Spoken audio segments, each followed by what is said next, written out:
Magandang hapon sa ating lahat at naritong ulat sa lagay ng panahon ngayong hapon ng Linggo, August 10, 2025. Base sa ating latest satellite animation ay patuloy pa rin yung epekto ng southwest monsoon o hanging habagat na siya nagdadala nga ng mga pulu-pulong mga pag-ulan dito sa may kanlurang bahagi ng Luzon. Samantalang meron din tayong binabantayang bagyo sa labas ng ating Philippine Area of Responsibility at meron nga tong international name na Severe Tropical Storm Pudul. Huli itong namataan sa layong 1,595 east of extreme northern Luzon. Meron itong taglay na lakas ng hangin na maabot ng 110 km per hour malapit sa sentro nito at mga pagbugso naman ng hangin na umaabot ng 135 km per hour. At patuloy itong kikilos pakanluran o westward sa bilis naman yan na 20 km per hour. At base nga sa ating analysis ay maaari na itong makapasok sa loob ng ating Philippine Area of Responsibility mamayang gabi o bukas na madaling araw. Kung mangyayari yon ay papangalanan na natin siyang si Bagyong Goryo, ang ikalawang bagyo sa buwan ng Agosto.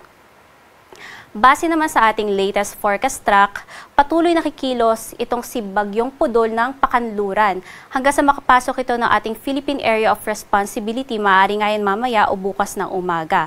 At pagkapasok nga nito ng PAR ay maaari pa itong mas lumakas pa at umabot na nga ng kategoryang typhoon. At sa nakikita din natin, kaya pakanluran ang kanyang direksyon dahil merong high pressure area dito sa may silang parte ng Japan na nakakaapekto sa kanyang track.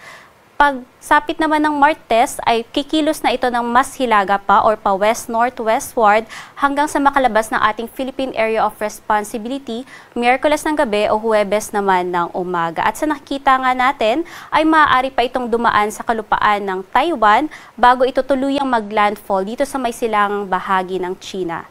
At base na rin sa ating area of uncertainty or ito yung mga lugar na maaaring daanan ng bagyo dahil sa di pa katiyakang paggalaw nito kung sakali man na magde-deviate o mas bababa itong bagyo compared sa original track kanya na mas mataas ay maaaring mahagip nitong malalakas na hangin na dala nitong bagyo o kung makikita nga natin itong dilaw na bilog ang parte ng Batanes. Kaya muli, pinag-iingat natin ang ating mga mamamayan dyan sa may extreme northern Luzon at patuloy na umantabay hinggil sa mga pagbabago sa track nitong bagyo.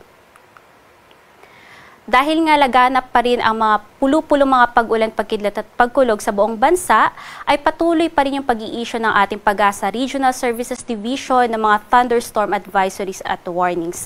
Kaya inaanyayahan natin ang ating mga mamamayan na bisitahin ang ating website sa panahon.gov.ph upang malaman ninyo kung ano ang mga warnings or advisories na meron sa inyong lokalidad. Sa magiging lagay naman ng panahon bukas ay asahan natin na dito nga sa may kanlurang bahagi ng Luzon, kasamang Ilocos Region, gayon din sa may Batanes at Babuyan Islands, ay mas gaganda na nga ang panahon. At sa buong kapuluan ng Luzon ay makararanas lamang ng mainit at malinsangan na umaga hanggang tanghali, ngunit pagsapit ng hapon ay magkakaroon na ng makulimlim na kalangitan at mga pulu-pulong mga pag-ulan, pagkilat at pagkulog. Ang temperatura nga dito sa may Metro Manila ay aabot mula 25 hanggang 32 degrees Celsius, samantalang sa Legazpi, aabot naman ng 25 to 32 degrees Celsius. Sa may Lawag, aabot din ng 25 to 32 degrees Celsius at sa Tuguegarao, bahagyang may kainitan at aabot nga ng 25 to 34 degrees Celsius. Sa may Baguio City, 17 to 25 degrees Celsius at sa may Tagaytay, 23 to 31 degrees Celsius. Ang magiging panahon naman dito sa may Puerto Princesa at Kalayaan Islands ay halos magiging mainit at maalinsangan din sa umaga at magkakaroon ng tsansa ng mga panandaliang mga pagulan, pagkilat at pagkulog sa hapon at gabi. Ang temperatura din ay bahagyang may kainitan na abot nga yan ng 26 to 33 degrees Celsius sa Kalayaan Islands at 25 to 32 degrees naman sa may Puerto Princesa. Dito naman sa may Kabisayaan at Mindanao ay asahan din ang bahagyang maulap hanggang sa maulap na kalangitan at mga pulu-pulong mga pagulan, pagkidlat at pagkulog dala ng localized thunderstorms. Ang temperatura sa malaking bahagi ng Visayas ay aabot mula 26 to 32 degrees Celsius. Dito naman sa may Zamboanga, 26 to 33 degrees Celsius, samantalang sa Cagayan de Oro, 24 to 32 degrees Celsius at sa may Davao, aabot ng 25 to 33 degrees Celsius. Sa magiging lagay naman ng ating karagatan, wala tayong nakataas ng gale warning sa alinmang parte ng ating dagat. Ngunit, Inaabisuhan natin yung ating mangisda at maliliit na sasakyang pandagat na mag-ingat sa mga offshore thunderstorm o ito yung mga pagkidlat at pagkulog na mga nangyari sa karagatan dahil maaari ito makapagpataas ng alon hanggang sa 1.5 meters o halos kasing taas ng isang tao. Sa magiging lagay naman ng panahon, sa susunod na 3 araw, dito sa mga piling syudad sa May Luzon, ay asahan natin na sa May Legazpi City ay magiging maganda pang panahon bukas.